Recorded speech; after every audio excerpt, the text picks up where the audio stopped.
Instagram, Facebook. I thought I'd give you guys a little lesson about Ponzi schemes, because I always hear people saying, that's a Ponzi scheme, that's a Ponzi scheme. Do you really know what a Ponzi scheme is? A Ponzi scheme basically means everyone invested for something, in some type of investment. They got paid and you didn't get paid. And then it's a Ponzi scheme. Other than that, it's a great investment. But you know, everything is a Ponzi scheme. My name's Mark Morris, tiltboardbroke.com, showing you how to make sales, showing you how to turn debt into cash. Let me show you something. I worked for this guy, Calvin, this motherfucker in Huntington Beach. He bounced 2 of my checks after I invested 60 hours of work. That's a Ponzi scheme. I invested time, assuming that I was going to get paid. I didn't get anything. So that's a Ponzi scheme. How about for Berryman and Henniger? That was a $5,000 a month job. I invested 80 hours plus another 20 drive. You know what? They bounced my last 2 checks too. That's a Ponzi scheme. I assumed I would get paid for hours of work and I got nothing. That's a Ponzi scheme. Let's try another. First Republic, Silicon Valley Bank.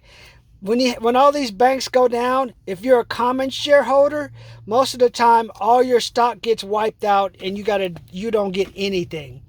That's a Ponzi scheme. You've had people invested hundreds of thousands of dollars in these banks, and when these banks fail, all you hear about are the depositors, but you don't hear about all the people who put money in, bought stock, tried to make a legitimate money off a business.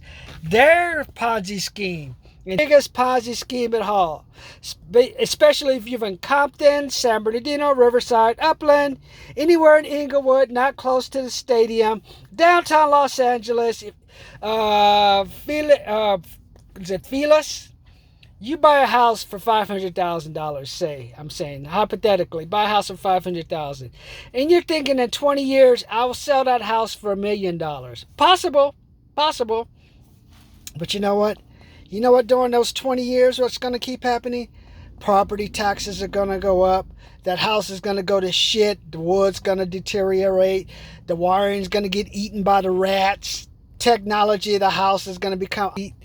The kids, not just the kids when you raise them. Kids after they get divorced to do some bullshit, come back and live at the house, try to fuck their girlfriends and do drugs, drive their fancy cars, try to reunite with you, fuck up your...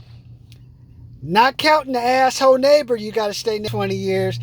Whether it's a black guy, racist, barking dog, parked cars, loud music, I don't give a fuck. It's like that house cannot be moved from that motherfucking idiot or idiots, broken garages you live with. And then they say, hey, you know what? You're lucky and you get that $1 million in 20 years. Honey, we're going to travel, we're going to do this and we're going to do that. You need to pay the money for the realtor. You fucking got to pay the money for the escrow because you got to go pick up the check from them. You got to pay the fucking termite guy who's going to come look. There's fucking termites. I've been here for 30 fucking years. Termites, rats, shit. Probably fucking alien living in the house. Yes, there is it. They got to come check for that. And then after that, and then you too, maybe, if you're lucky. Hey, you get $490,000 out of your $500 investment. Minus all that, and it probably comes out to fucking, you lost probably 30 grand, 50 grand, maybe 60 grand. That's a Ponzi scheme. Let me know what you think. Subscribe.